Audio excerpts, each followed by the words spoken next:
Welcome to తొలి వెలుగు. 10 ఏళ్ల కల్వకుంట్ల రాజ్యంలో తెలంగాణ సర్వనాశనమైందనేది విమర్శలు, లెక్కలేవని ఆరోపణలు వెల్లువెళ్తున్నాయి.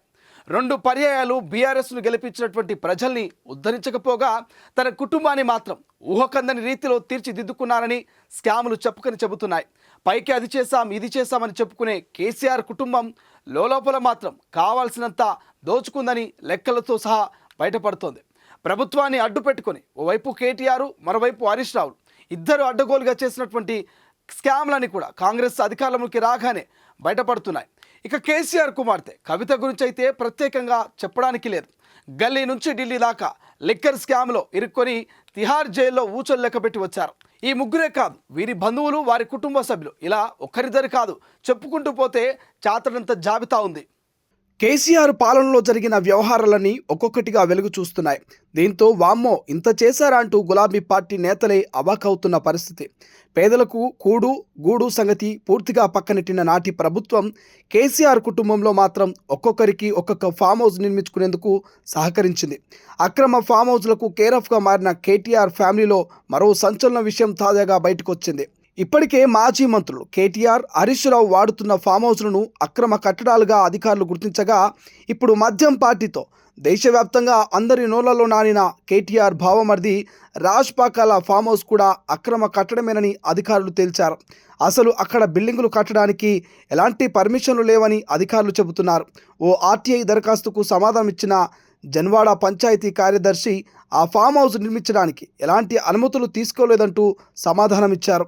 గత 10 ఏళ్లలో ఎలాంటి అరాచక పాలన సాగిందో తెలుసుకోవడానికి ఈ ఆర్టీఐ రిప్లే చాలు. కళ్ళ ముందు అక్రమంగా భవనాలు కడుతున్న కేటీఆర్ ఏం చేస్తారో అన్న భయంతో అధికారులంతా కళ్ళు మూసుకొని కూర్చున్నారనడానికి జన్వాడ పంచాయతీ కార్యదర్శి ఇచ్చిన ఈ సమాధానమే నిలువెత్తు సాక్ష్యం. ఇటీవల రాజ్ పాకాల ఫామ్ హౌస్లో మందు పార్టీ నిర్వహించారు. ఆ పార్టీపై అందిన ఫిర్యాదుతో పోలీసులు రైడ్ చేసి డ్రగ్ టెస్ట్ చేస్తే కేటీఆర్ దోస్తు మద్దూరి విజయ్ కొకైన్ సేవించినట్లుగా తేలిందంటూ పోలీసులు వెల్లడించారు. ఈయన రాష్ట్రం వదిలి పారిపోకుండా పోలీసులు లుకౌట్ నోటీసులు కూడా జారీ చేశారు. ఈ వ్యవహారంపై తెలుగు రాష్ట్రాలనే కాదు, దేశవ్యాప్తంగా చర్చనీయాంశంగా అయింది. దీనిపై దర్యాప్తు కూడా కొనసాగుతోంది. అయితే అది ఫామ్ హౌస్ కాదని సొంత ఇల్లు అంటూ కేటీఆర్ అప్పట్లో తన భావమర్ది తప్పేమి లేదన్నట్లుగా సర్టిఫికేట్ ఇచ్చుకున్నారు. కానీ అక్కడ బిల్డింగ్స్ కట్టడానికి ఎటువంటి అనుమతులు తీసుకోలేదంటూ పంచాయతీ కార్యదర్శి వెల్లడించారు. అంతేకాదు, జూలై 7, 2022, జనవరి 30, 2023, ఫిబ్రవరి 8, 2023 మొత్తం 3 సార్లు అక్కడ బిల్డింగ్స్ అక్రమంగా కడుతున్నట్లుగా నోటీసులు ఇచ్చారు. కానీ ఈ నోటీసులకు రాజ్ పాకాల నుంచి ఎలాంటి సమాధానం రాలేదు. ఓవైపు నోటీసులు వస్తూనే ఉన్నా లెక్క చేయకుండా ఫామ్ హౌస్ కంప్లీట్ చేశారు. అక్కడ పార్టీలు కూడా చేసుకుంటున్నారు. ఈ ఫామ్ హౌస్ కట్టే సమయానికి నోటీసులు ఇచ్చిన సమయంలోనూ రాష్ట్రంలో అధికారంలో ఉన్నది బీఆర్ఎస్ పార్టీనే.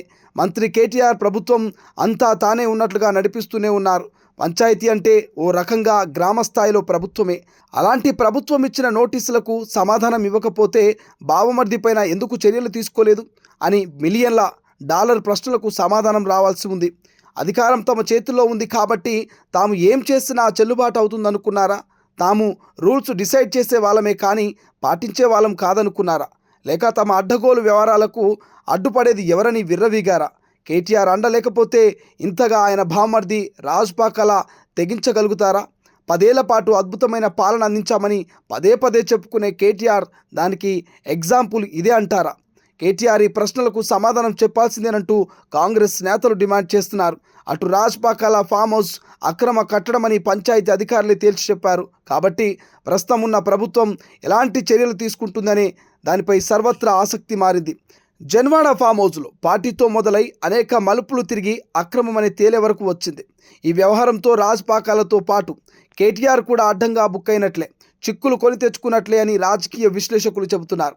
బావమర్ది కళ్ళల్లో ఆనందమే లక్ష్యంగా కేటీఆర్ అన్ని వ్యవహారాలు చక్కబెట్టారని, క్లియరెన్స్ లేకుండానే 7 ఎకరాల్లో ఫామ్ హౌస్ నిర్మించాలని, ఇక మొత్తం 6,700 గజాల్లో కోట్లు కుమ్మరించి ఇంద్రభవనం నిర్మించినట్లు స్పష్టమైంది.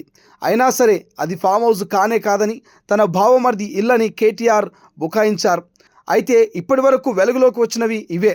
మునుముందు ఇంకెన్ని భాగవతాలు బయటపడతాయని గులాబీ నేతలు, తెలంగాణ ప్రజలు ఉత్కంఠగా ఎదురు చూస్తున్నారు. ఇక బాధ్యతాయుతమైన మంత్రి పదవిలో ఉన్న కేటీఆర్ అండ్ కో 4 మంచి పనులు చేయాల్సింది పోయి ఇలాంటి చెత్త పనులు చేశారనే విషయాలు వెలుగులోకి రావడంతో 2 దఫాలుగా గెలిపించిన ప్రజలు విస్తుపోతున్నారు. ఇలాంటి అక్రమ నిర్మాణాలు జరిపిన కేటీఆర్ ఇప్పుడు ఏమని సమాధానం చెప్తారంటూ ప్రశ్నిస్తున్నారు. పోనీ కల్వకుంట్ల ఫ్యామిలీ ఫామ్ హౌస్ను హైడ్రా రంగంలోకి దిగకముందే స్వచ్ఛందంగా కూల్చివేసే ధైర్యం ఉందా అని నిలదీస్తున్నారు. అసలు ఆ దిశగా అడుగులు పడతాయా? హైడ్రాకు అడ్డుపడకుండా సహకరించే పరిస్థితి ఉందా అనే ప్రశ్నలకు సమాధానాలు ఇవ్వాలంటూ కాంగ్రెస్ డిమాండ్ చేస్తోంది. ఇంత జరిగిన తర్వాత కనీసం మీడియా ముందుకు వచ్చే సాహసం కేటీఆర్ చేస్తారా అన్నది కూడా డౌటేనంటూ విమర్శలు పెద్ద ఎత్తున వస్తున్నాయి. అసలైన తొలి వెలుగు. ఫాలో వాట్సాప్ @తొలి వెలుగు official.